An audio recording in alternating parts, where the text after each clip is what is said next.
This week on Spectrum News, see how enrollment is affecting the future. We'll take a look at some Wildcat athletics. And see behind the counter at a new competition on campus. It's all just ahead on Spectrum News. Good evening and welcome to Spectrum News at 7. I'm Brian Kokalis. And I'm Haley Page. Tonight we'll have top stories from this week at Indiana Wesleyan University. For many years, IWU saw rapid growth in student enrollment, but the past 5 years have been different. Reporter Amanda Johnson took a look at the numbers to see how it's affecting campus. New students visit IWU every day, rain or shine, all looking for different things. They walk the campus and many end up living and studying here. These new buildings went up with plans to fill the rooms, but enrollment growth on campus isn't quite as rapid as years past. For over 20 years, IWU saw huge growth. However, in the last 5, enrollment has remained constant. This semester, enrollment dropped 13 students.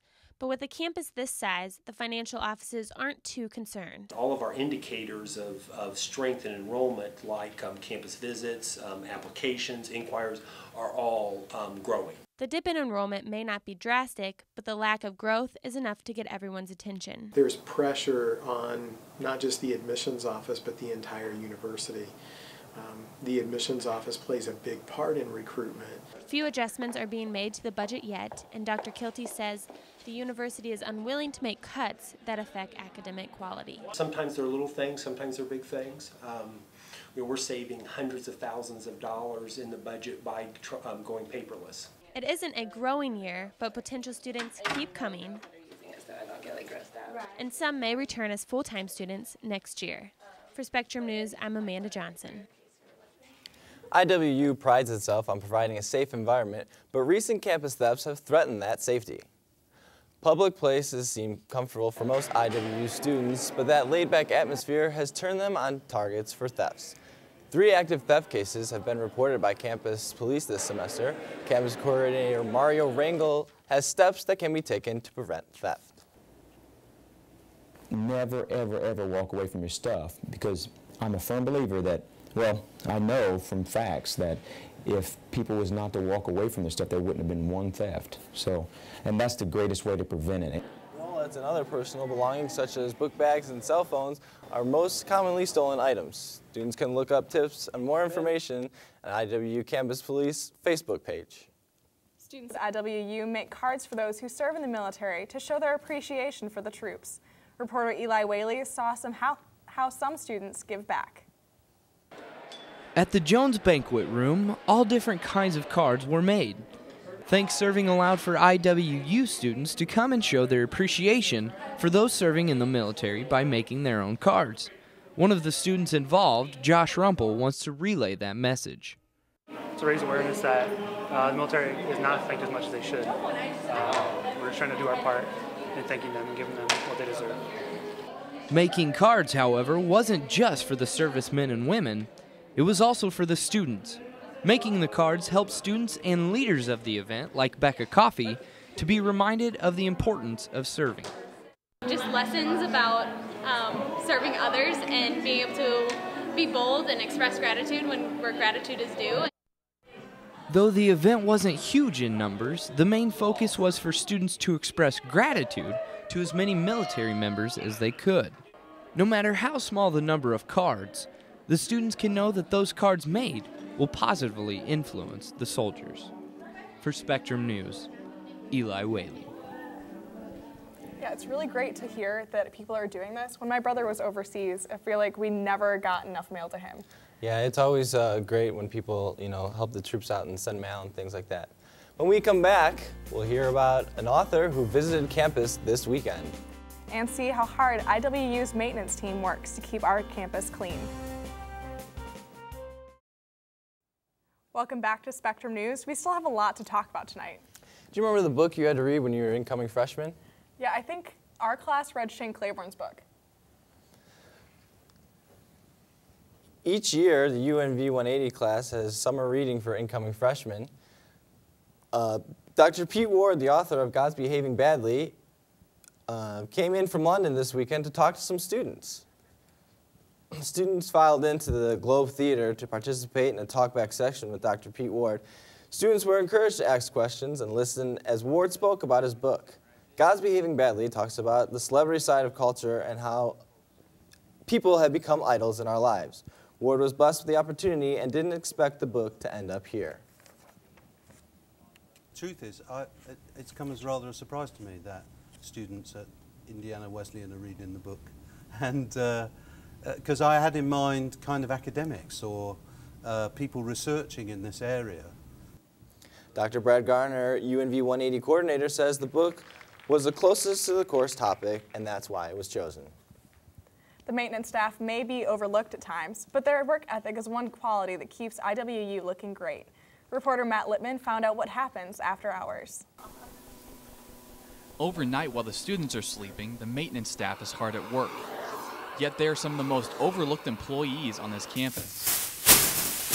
The maintenance staff puts a lot of effort into making the campus of IWU look great.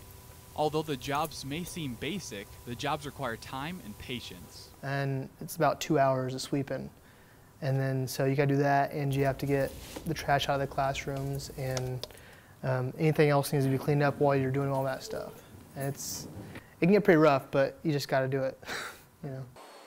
The maintenance workers keep the campus buildings clean and organized, but also appreciate the students to lend a helping hand.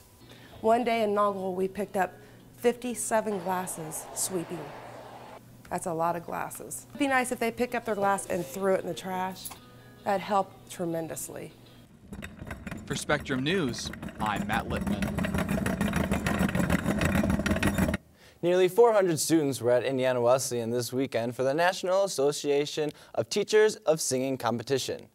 Competitors waited around campus to perform for judges' panel. They were in a performing arts center, the banquet halls, and even around the Globe Theater.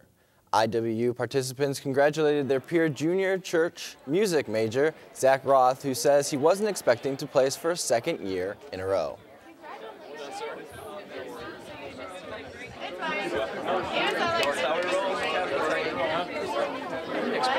I wasn't expecting the same thing to happen this year, just, you know, because greater competition and more training. A lot of things can happen in a year, and so it was a surprise.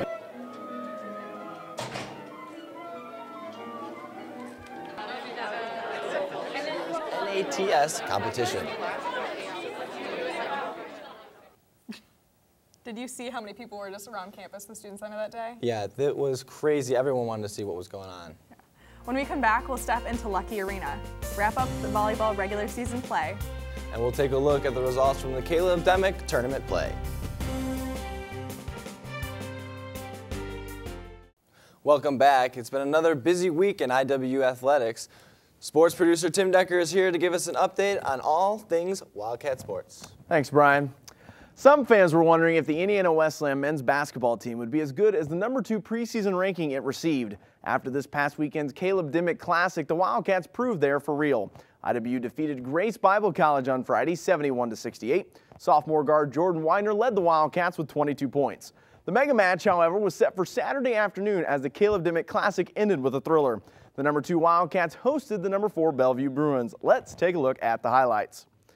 We're going to start this one late in the second half. The Wildcats tied up when junior guard Aaron Martin hits a long two to put the Wildcats up 2 with 24 seconds to go. The Bruins did respond, though. James Parrott makes a ridiculous tip-in pass right as the time expires. See it here on the replay in the basket before the red light comes on. IWU dominated overtime, though, including junior forward Patrick Hopkins' layup there from the pass from Jordan Widener. And then after some made free throws by Widener and the other Wildcats, IWU held on to win 100-93 in front of a huge crowd in Lucky Arena. It's what you call a barn burner to start this season. The Wildcats did continue their fast start with a 94-70 victory against Union College yesterday to improve to 3-0 on the year. Basketball isn't the only sport taking over campus. The IWU volleyball team ended Taylor University's 53-match MCC winning streak with a 3-1 win last Friday. Students, fans, and family packed Lucky Arena for one of the most electric atmospheres in recent Wildcat history. The IWU-Taylor rivalry is one that dominates Grant County sports. Reporter Matt Green takes a look at the rivalry from a different angle. When it comes to IWU versus Taylor, the students and the players aren't the only ones who understand the long-lived Grant County rivalry. Oh yeah, the rivalry rivalry's been really intense all 4 years that my daughter's played. And her freshman year 4 years ago, we actually beat them in the MCC tournament, and it was kind of bittersweet. And we've had a couple of rebuilding years, but we're back this year, and we've been chasing them all season. I don't think they won a game a match against them in the last 3 years. You know, it's intense. It's unlike really any rival that I've been a part of, and there's not animosity, but there's certainly a desire to beat the other one more than anything else.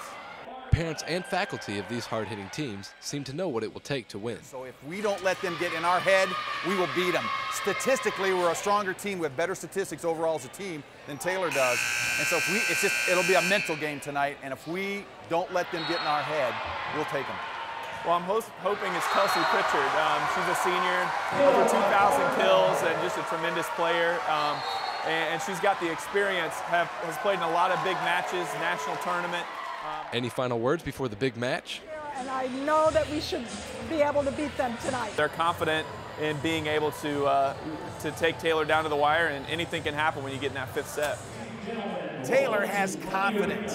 They think they're all that. Statistic by statistic in every field, we've got them. All we got to do is that head game and beat them with our heads. For Spectrum News, I'm Matt Green. This is one rivalry that will continue for many generations to come. Truly a great story. That does it for sports. Brian, back to you. Thanks, Tim, for that update. Have you ever been to a matchup this year? I haven't been to volleyball, but I went to a basketball game yesterday, and it was great. The guys were on fire. Yeah, they're doing really well. Well, when we come back, we'll taste competition at McCann Coffee. And see behind the scenes of an upcoming play.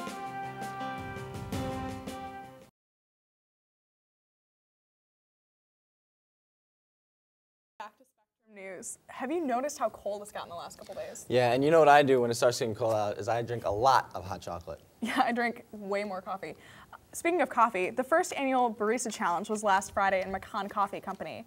Workers geared up to impress some pretty high officials. 4 contestants and a whole lot of coffee. The challenge, to make 3 drinks in 10 minutes. Each barista brought a little of their own personality and flair to their presentations Friday at the first annual McCann Barista Challenge. I'm hoping to use this to create a beverage that has a slightly more robust flavor. Well, let's count how many times it takes me to make the cappuccino correctly. I've got 1. Let's see if I have to do 2. Hopefully not 3. Judges President Henry Smith and Dr. Phil Millage were having a hard time focusing after about 12 cups of coffee. How do you feel about bald men? The question was, how do I feel about bald men? And I feel really good about them, except there's this glare coming from my left. The judges were able to refocus by the end of the competition and named Zach Augment winner of the 2011 Barista Challenge. I'm looking at kind of creating ways to become better at this craft and to create new systems that will help me and learn new skills just to constantly be able to improve. The first annual McCann Barista Challenge was a hit and will surely be back again next fall. Yeah, there's a reason they call caffeine the Wesleyan drug, right? That's right. It seemed like a start of a great tradition that will hopefully continue for years to come. The importance of being earnest. The importance of being earnest is a set in 1985 London. 2 men find themselves engaged in 1 woman and mayhem erupts. This play is full of clever humor and witty and sure to make the audience leave pleasantly satisfied. Tickets are $6 and the students are $10 for general admission. The show runs November 10th through the 12th and November 17th through the 19th in the Black Box Theater. Cold weather and brisky conditions are the ideal forecast for runners. This past Saturday brought weather and Marion brought the runners. The 5K race for recovery was held by Grace House at Matter Park. Competitors of all ages ran the race, but it was all for the benefit. Ernest Anderson believes Grace House is a positive influence for the Marion residents.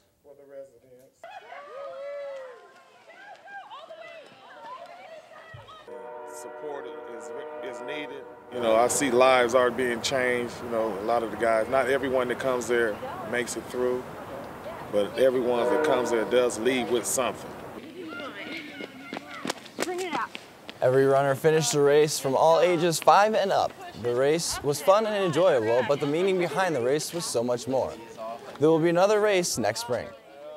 That concludes our show for tonight. For all of us at Spectrum News, I'm Haley Page. And I'm Brian Kokalis. Good night, everyone.